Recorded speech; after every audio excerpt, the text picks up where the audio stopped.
नमस्कार। मैं डॉक्टर देवेंद्र सिंह।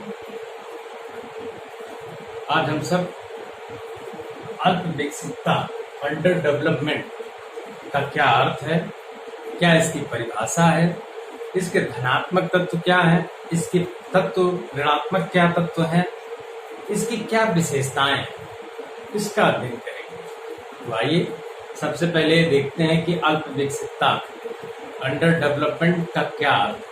तो अंडर डेवलपमेंट क्या है कि हम जब देशों के विकास के आधार पे जब हम क्रम में रखते हैं तो हम पाते हैं कि अलग अलग राष्ट्रों की परिभाषा, जैसे नमस्कार, मैं डॉक्टर देवेंद्र सिंह। आज हम सब अल्प विकसितता अंडर डेवलपमेंट का क्या अर्थ है, इसके क्या तत्व हैं, इसकी क्या विशेषताएं हैं, इसका अध्ययन करेंगे।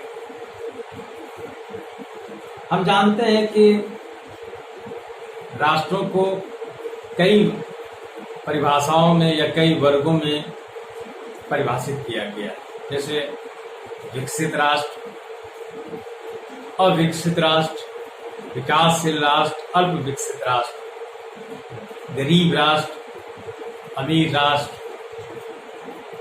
इसलिए इसी प्रकार से अल्प विकसितता को भी परिभाषित किया गया है। अविकसित राष्ट्र वे राष्ट्र हैं जहां विकास की संभावना ही नहीं है, किंतु अल्प विकसित राष्ट्र वे राष्ट्र हैं जहां विकास की संभावनाएं विद्यमान है। अल्प विकसितता की सबसे पहले परिभाषा, तो उसमें सबसे पहले परिभाषा वह राष्ट्र जिसमें विकास की प्रत्याशाएं हैं, अर्थात जहां विकास की संभावनाएं विद्यमान है वो राष्ट्र अल्प विकसित राष्ट्र कहते हैं। विकास की संभावनाएं हैं तो फिर क्या कारण है कि वो विकसित राष्ट्र नहीं हो पा रहे हैं। विकास की संभावनाएं हैं तो उनके पास अभाव क्या है, तो पूंजी का अभाव। पूंजी के अभाव के कारण से अल्प विकसित राष्ट्र अपने तमाम धनात्मक तत्वों के होने के बावजूद भी विकास नहीं कर पा रहे। उनके पास प्रचुर मात्रा में प्राकृतिक संसाधन है, प्रचुर मात्रा में मानवीय संसाधन है, किंतु पूंजी के अभाव के कारण से वो अपने प्राकृतिक संसाधनों और मानवीय संसाधनों का सदुपयोग नहीं कर पा रहे। इस कारण से ये राष्ट्र अभी तक अल्प विकसित है। तो इसमें पहली परिभाषा यही है कि वह राष्ट्र जिसमें विकास की प्रत्याशाएं विद्यमान है अल्प विकसित राष्ट्र कहलाते हैं। इसमें एक संयुक्त राष्ट्र संघ की भी परिभाषा है। तो संयुक्त राष्ट्र संघ की परिभाषा में ये तुलनात्मक परिभाषा दी गई। उसमें कहा कि संयुक्त राज्य अमेरिका और विकसित देशों, यूरोप के तमाम विकसित देशों की तुलना में जिन देशों की प्रति व्यक्ति आय कम है वो अल्प विकसित राष्ट्र है। तो इस परिभाषा में, संयुक्त राष्ट्र संघ की परिभाषा में तुलनात्मक प्रति व्यक्ति आय का अध्ययन किया गया। तो जिन राष्ट्रों की प्रति व्यक्ति आय विकसित राष्ट्रों की तुलना में कम है तो उनको मान लिया गया कि ये अल्प विकसित राष्ट्र है। इसी प्रकार भारतीय नियोजन समिति पंचवर्षीय योजना में भी अल्प विकसितता को परिभाषित किया गया। तो इसमें ये परिभाषित किया गया कि वो राष्ट्र जिनकी प्रति व्यक्ति आय कम, गरीबी है, अशिक्षा है, ये अल्प विकसित राष्ट्र है। इसी प्रकार से मैकलार्ट ने भी परिभाषित किया कि वे राष्ट्र जहां की प्रति व्यक्ति आय कम है वो गरीब राष्ट्र हैं, अल्प विकसित राष्ट्र हैं। इन राष्ट्रों में प्राकृतिक संसाधन और विकास की संभावनाएं विद्यमान है। कुल मिलाकर के उन्होंने ये कहा मैकलार्ट की परिभाषा में कि विकास की संभावनाएं तो हैं किंतु पूंजी के अभाव के कारण से इनका भी दोहन नहीं हो पा रहा है। इस कारण से यहाँ प्रति व्यक्ति आय भी कम है, बचत कम है, पूंजी की निर्माण की दर कम है। आगे देखते हैं कि धनात्मक तत्व क्या है। अल्प विकसित राष्ट्र के धनात्मक तत्व क्या है। तो धनात्मक तत्व है इनके पास पर्याप्त मात्रा में प्राकृतिक संसाधन है, इनके पास जनसंख्या भी पर्याप्त, और यद्यपि हम जानते हैं कि अधिक जनसंख्या आर्थिक विकास में बाधक नहीं है। यदि जनसंख्या का अधिकतम भाग कुशल है तो वो कुशल श्रम बल आर्थिक विकास में लाभदायक। तो समस्या जनाधिक्य नहीं है, समस्या श्रम बल के अकुशलता, श्रम बल की जनाधिक्य जो है वो उसका अकुशल होना, ये किसी भी राष्ट्र के लिए सबसे बड़ी समस्या है।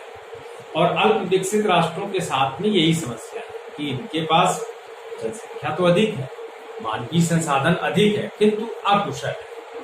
ऋणात्मक तत्व तो क्या है कि पूंजी की कमी है। अब पूंजी की कमी से ऊपर के जो ये दोनों संसाधन है, प्राकृतिक संसाधन और मानवीय संसाधन, इसका पूर्ण उपयोग नहीं हो पाता है। जनसंख्या की वृद्धि दर अधिक है। अब चूंकि इनके यहाँ साक्षरता कम है, साक्षरता कम होने के कारण से जनसंख्या नियंत्रण के कार्यक्रमों के प्रति अरुचि है, जागरूकता का अभाव है। इसके कारण से यहाँ जनसंख्या की वृद्धि दर अधिक है। एक समस्या ये भी है ऋणात्मक तत्व की पूंजी निर्माण की निम्न दर।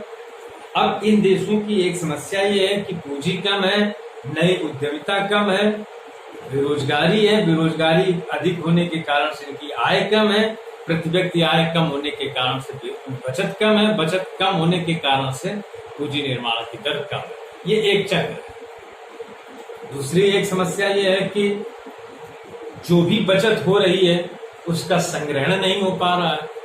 वो क्यों नहीं हो पा रहा? क्योंकि इनके पास अपर्याप्त बैंकिंग सुविधाएं।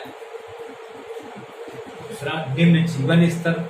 अब चूंकि यहाँ बेरोजगारी है, आय कम है, आय कम होने के कारण से इनकी मांग कम है, मांग कम होने के कारण से इनका उपभोग कम है, उपभोग कम का प्रभाव ये है कि इनका स्वास्थ्य ठीक नहीं है, कुपोषण है, बीमारी है, निम्न स्तर जीवन।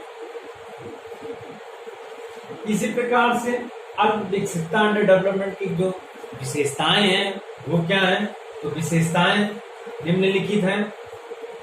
कृषि की प्रधानता। अल्प विकसित देशों में कृषि की प्रधानता पाई जाती है। इन राष्ट्रों में जनसंख्या का अधिकतम भार कृषि पर। हम जानते हैं कि कृषि में रोजगार देने की कम क्षमता होती है। इस कारण से अल्प विकसित राष्ट्रों में बेरोजगारी का एक स्वरूप अदृश्य बेरोजगारी भी पाई जाती है। निर्यात पर निर्भरता। अल्प विकसित राष्ट्रों की एक विशेषता ये है कि ये निर्यात पर निर्भर है, और निर्यात पर निर्भरता केवल कुछ वस्तुओं की है। अर्थात इन राष्ट्रों में कुछ वस्तुओं का ही निर्यात अधिक होता है। अब इसका साइड इफेक्ट क्या है कि जब वो कुछ वस्तुओं के निर्यात पर आयातक देश जब प्रतिबंध लगा देते हैं तो इन देशों की विकास दर धड़ाम हो जाती है। प्रायः कच्चे माल का ही निर्यात करते हैं। अल्प विकसित राष्ट्रों की विशेषता ये भी है कि ये कच्चे माल के निर्यातक देश होते हैं। बेरोजगारी। अल्प विकसित राष्ट्रों में जनसंख्या अधिक है और जनसंख्या के अनुपात में उद्यमिता का अभाव है। नए नए उद्योग की स्थापना की जो गति है वो बहुत धीमी है। इस कारण से यहाँ बेरोजगारी, उद्यमिता का अभाव है। उद्यमिता का अभाव है चूंकि यहाँ आधारभूत संरचना कमजोर है, बैंकिंग सुविधाओं का अभाव है, पूंजी निर्माण की दर कम है, पूंजी का अभाव है। पूंजी की कमी। अब अल्प विकसित राष्ट्रों की सारी समस्याओं का जड़ तो यही है, पूंजी की कमी। पूंजी की कमी होने के कारण से यहाँ प्राकृतिक संसाधनों का दोहन नहीं होता, उत्पादन कम, बैंकिंग सुविधा का अभाव। अल्प विकसित राष्ट्रों में कमजोर आधारभूत संरचना है, बैंकिंग सुविधाओं का अभाव है। अविकसित अवस्था में बैंकिंग सुविधाएं हैं, राष्ट्रीय आय कम, असमानता। अल्प विकसित राष्ट्रों में अमीर और गरीब के बीच की खाई बहुत अधिक है। यहाँ राष्ट्रीय आय पर एक बहुत बड़ा हिस्से पर कुछ अमीर जनसंख्या का अधिकार है।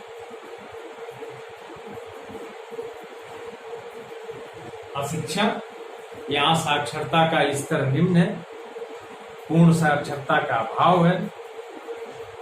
उच्च जन्म दर, अब चूंकि शिक्षा का अभाव है, अधिकांश जनसंख्या वृद्धि के हानि, जनसंख्या नियंत्रण के प्रति जागरूक नहीं है। इस जागरूकता के कारण यहाँ उच्च जन्म दर पाया जाता है। अकुशल श्रम, यहाँ शिक्षा का अभाव है, तकनीकी शिक्षा की कमी है, इस कारण से अकुशल श्रम है। और अकुशल श्रम होने के कारण से यहाँ उत्पादन कम है, उत्पादन कम होने के कारण से महंगाई,